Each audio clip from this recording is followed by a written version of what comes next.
Hey guys, Luke and Tyler here from Mess Performance. So we're just going to talk about Impulse today. So we've just got some new technology, going to use some force plates. Impulse is a change in momentum. So Impulse, force and time. We're going to get Tyler to hop up on the chair in a sec, and it's going to change his momentum. So mass and velocity. We're not going to change his mass. He is what he is.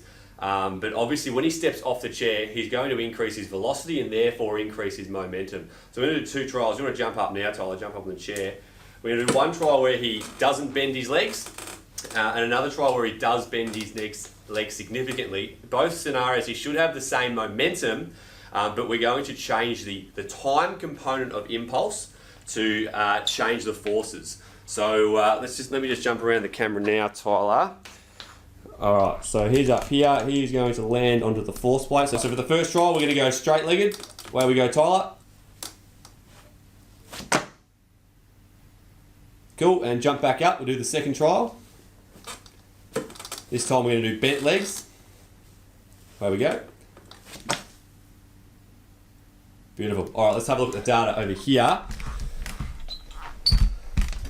Do your thing, Tyler. So as we said, while Tyler gets up this data, so in both circumstances, Tyler should have the same momentum, all right? His mass doesn't change when he hits the plate. Same momentum when he hits the plate. His mass hasn't changed. Gravity is accelerating at 9.8 meters per second squared on the way down. So when he hits the plate at the same time, his momentum is identical, but what we've changed is the time component of Impulse. So which one are we looking at now? Alright, this was straight legs. So we see there's zero force. So we know that with my mass, my weight in newtons, if you will, is 680 newtons. So we see that there. Right from there, so for those four, so I don't know if you'll be able to see it, there's four time stamps there, so it actually goes from 9.64, so it's only, what is that, 0.12 of a second, so 0.12 of a second from impact. We've got a peak force there of 2,606 newtons. So remember my weight, just my standard normal weight force is 680 newtons, and I've impacted the force plate with a max force of 2,606 newtons, so what's that? 4 times, something like that, getting close to 4 times body weight force going through there. We can see that's taken that 0.12 of a second until we've completely wiped out that momentum and got back to a resting state.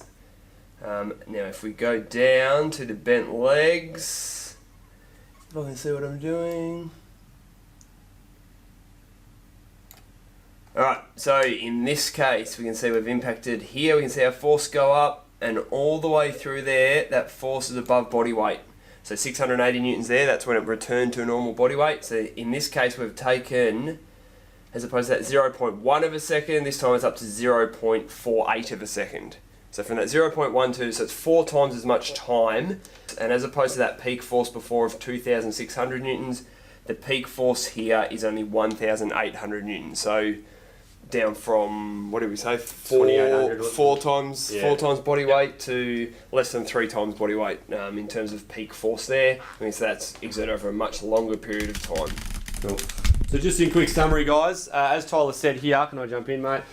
Clearly, we have a large peak force when we have the straight legs. It was only dispersed over about 4 time points. So high force, low time, same impulse. Second example, lower force over more time points, still the same impulse, but obviously we have a lower force component. That's going to be really handy in injury prevention. That's why we bend our legs when we land. That's why we wear runners. That's why we give with the ball when we catch a ball. It is the same impulse. It is the same change in momentum. We've just done it in a more controlled manner by bending the legs, which is going to be really good for injury prevention.